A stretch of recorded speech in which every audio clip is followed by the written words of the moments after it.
आज हम पढ़ेंगे imperfection in solid, means defect in solid. अब सॉलिड परफेक्ट कब होता है? जब वो जिन अपने आयन से मिलके बना है, पॉजिटिव नेगेटिव से मिलकर के बना है, और यदि पूरे सॉलिड में सिस्टमेटिकली 1+1 - 1+1 - सेकेंड लाइन में फिर यदि प्लस है तो यहाँ माइनस प्लस माइनस प्लस, फिर माइनस है तो प्लस माइनस, इस तरीके से यदि वेल सिस्टमेटिक सभी रोज यदि अरेंज्ड हैं पॉजिटिव और नेगेटिव आयन से, तो हम बोलते हैं कि ऐसा सॉलिड जो होगा वो परफेक्ट होगा। लेकिन हमेशा सॉलिड परफेक्ट हो जरूरी नहीं है, कई रीजंस होते हैं जब उसमें डिफेक्ट आ जाता है। ठीक है, अब वो डिफेक्ट जो होगा वो कैसे आएगा? जब पॉजिटिव या नेगेटिव चार्ज आयन जो हैं वो उस सॉलिड को किसी भी तरीके से या तो छोड़ के चले जाएं या कुछ एक्स्ट्रा उसमें कोई भी आयंस आ जाएं, किसी भी तरीके से उनमें डिफेक्ट हो जाए, मीन्स वो ओरिजिनल स्टाइल का ना रह जाए, तो हम उसको बोलेंगे कि अब ये डिफेक्टिव हो गया। ये जो डिफेक्ट्स हैं वो जनरली दो टाइप के होते हैं। एक होता है स्टोइकियोमेट्रिक डिफेक्ट, दूसरा होगा non stoichiometric defect. Stoichiometric defect में ये जो सॉलिड का जो फॉर्मूला होता है वो वही रहेगा, वो सेम रहेगा। ठीक है, कुछ ऐसी उसमें प्रोसेस होंगी जिसके कारण जो फॉर्मूला होगा वो डिफेक्ट के बावजूद भी वही रहेगा। लेकिन नॉन स्टोइकियोमेट्रिक में डिफेक्ट के बाद फॉर्मूला ही बदल जाएगा, उसका कॉन्स्टिट्यूशन ही चेंज हो जाएगा। ठीक है, चलिए सबसे पहले देखेंगे हम कि फॉर्मूला जब सेम होगा स्टोइकियोमेट्रिक डिफेक्ट में किस तरीके से ये काम होगा। तो ये दो तरीकों से होता है, एक होता है शॉर्टकी डिफेक्ट, एक होता है फ्रैंकल डिफेक्ट। अब शॉर्टकी डिफेक्ट कैसा है? ये एक स्टोइकियोमेट्रिक है जिसमें फॉर्मूला वही रहने वाला है। देखिए कैसे, जैसे सपोज ये सॉलिड है, plus minus plus minus minus plus minus plus plus minus plus minus, मतलब किसी भी रीज़न से, चाहे आप उसको हीट कर दो या मैश कर दो या हैमरिंग कर दो या किसी भी रीज़न से यदि वो एक्साइट हो जाए सॉलिड और उसमें डिफेक्ट आए, और कैसा डिफेक्ट आए कि किसी भी रीज़न से यदि एक पॉजिटिव यदि उस क्रिस्टल को छोड़ करके जा रहा है तो सेम अमाउंट में, मीन्स एक नेगेटिव भी उस क्रिस्टल को क्या कर दे, छोड़ करके चला जाए, तो उसके कारण क्या होगा, उन प्लेसेस पे होल हो जाएगा और उस होल को हम कहते हैं गैप, वॉइड या होल। ठीक है, अच्छा, यदि एक प्लस गया तो माइनस भी एक ही जाएगा, यदि दो प्लस क्रिस्टल को छोड़ के जाते हैं तो दो माइनस भी छोड़ के चले जाएंगे, मीन्स इक्वल अमाउंट के पॉजिटिव और नेगेटिव आयंस जो होंगे लीव द क्रिस्टल। ठीक है, उसके कारण क्या होगा, डेंसिटी जो होगी उस सॉलिड की डिक्रीज हो जाएगी, कम हो जाएगी। इसके एग्जांपल्स होते हैं NaCl, KCl, caesium chloride, potassium bromide और सिल्वर ब्रोमाइड। ठीक है, नेक्स्ट पॉइंट आप याद रखेंगे कि equal amount of positive and negative ion leave the crystal और सॉलिड। तो इसमें क्या होगा, यदि एक सोडियम गया है तो एक Cl भी गया है, दो सोडियम गए हैं तो दो Cl भी गए हैं, तो फॉर्मूला तो फिर भी वही रहेगा ना, सिर्फ क्या होगा कि कुछ जगहों पर गैप हो गए, लेकिन उसके कारण क्या हुआ, फॉर्मूला नहीं बदला। तो ऐसा डिफेक्ट कहलाएगा शॉर्टकी डिफेक्ट। ठीक है, अब दूसरा होता है फ्रैंकल डिफेक्ट। फ्रैंकल डिफेक्ट में क्या होगा कि देखेंगे, फ्रैंकल डिफेक्ट जो होगा ये भी स्टोइकियोमेट्रिक है क्योंकि फॉर्मूला वही रहेगा। इसके example ZnS, AgBr, AgCl, CaF2, AgI, ये याद रखेंगे। और AgBr एक ऐसा एग्जांपल है जिसमें फ्रैंकल डिफेक्ट भी है, शॉर्टकी डिफेक्ट भी है। ठीक है, आइए देखते हैं फ्रैंकल डिफेक्ट क्या है। सपोज ये कोई सॉलिड है, plus minus plus minus minus plus minus plus plus minus plus minus, इस तरह से सिस्टमेटिकली अरेंज्ड है। ठीक है, फ्रैंकल डिफेक्ट तब मिलेगा जब पॉजिटिव आयन जो होगा वो साइज में छोटा होगा, किससे, नेगेटिव से छोटा होगा।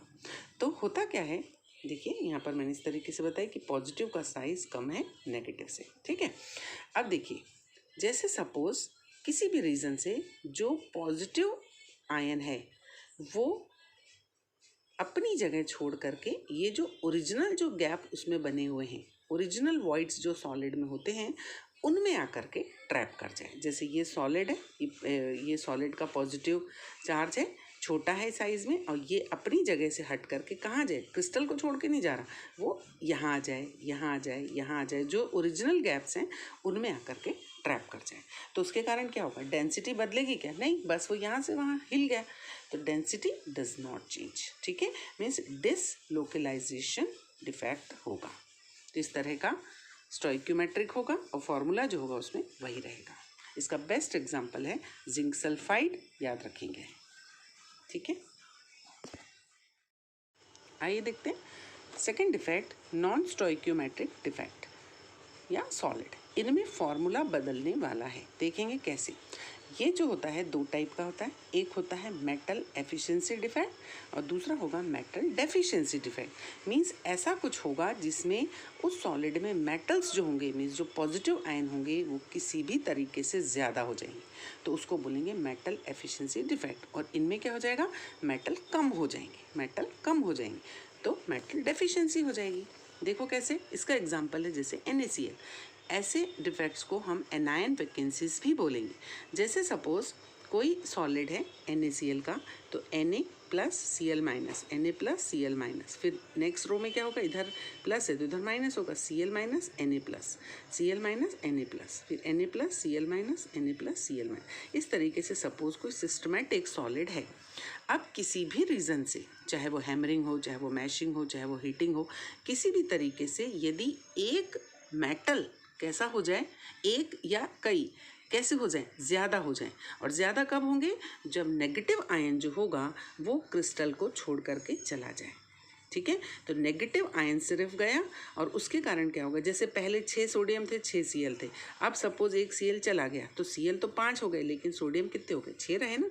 मीन्स मेटल जो है वो किसी भी रीज़न से ज़्यादा हो गया, तो अब उसके कारण क्या हो गया, फॉर्मूला तो बदल गया, क्योंकि Cl माइनस सिर्फ गया, सोडियम तो गया नहीं है, ज़्यादा हो गया लेकिन फार्मूला भी तो बदल गया। तो इस वजह से वो जो जगह बनेगी, वो जो गैप होगा उसको आप कहोगे वॉइड, ठीक है। और इसी जगहों के कारण, इन्हीं स्पेस में ही इलेक्ट्रॉन्स जो होंगे वो इधर उधर मूव करेंगे, और जिसके कारण ऐसे सॉलिड्स में कंडक्टिविटी भी शो होने लगेगी। और ऐसे सेंटर्स को हम F सेंटर्स भी कहेंगे। F सेंटर का फुल फॉर्म क्या है, फार बेंजेंटर सेंटर, क्लियर।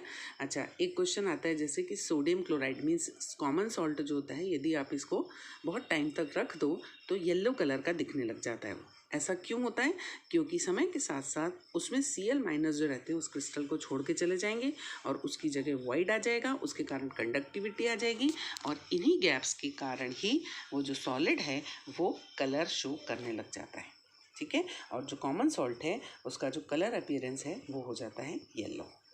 तो इस तरह से हमने सीखा कि एनायन की वैकेंसी हो जाने से, मीन्स माइनस आयन के कारण ही वैकेंसी बनी, और मेटल जो है वो कैसा हो गया, ज़्यादा हो गया, एक्सेस हो गई, इसीलिए हमने इसको मेटल एफिशिएंसी डिफेक्ट कहा, और फॉर्मूला भी चेंज हो गया था।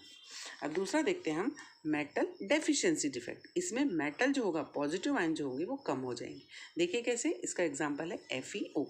जैसे सपोज मैंने लिया एक Fe है, O है, FeO, O FeO FeO FeO, फिर O FeO Fe।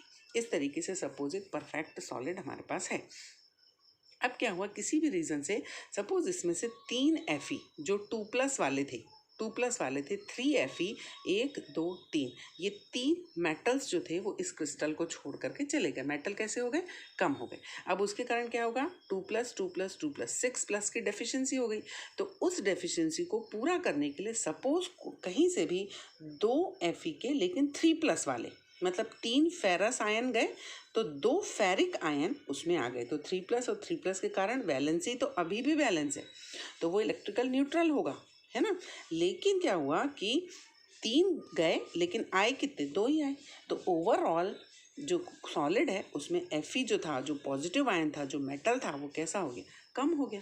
तो कम हो जाने से, और वो जो गैप बना वो किसके कारण बना, पॉजिटिव के कारण बना, ये वॉइड बना। इसीलिए ऐसी जो वैकेंसीज होंगी उनको कैटायन वैकेंसीज कहेंगे, और मेटल जो होगा वो कम हो जाएगा, इसीलिए बोलते हैं मेटल डेफिशिएंसी डिफेक्ट। और एक आयन जो है उसकी मिस्टेक हो गई, एक या कई भी ऐसे हो सकते हैं, उसके कारण फॉर्मूला जो होगा वो डेफिनेटली चेंज हो जाएगा, इसलिए ये भी एक नॉन स्टोइक्योमेट्रिक सॉलिड कहलाएगा।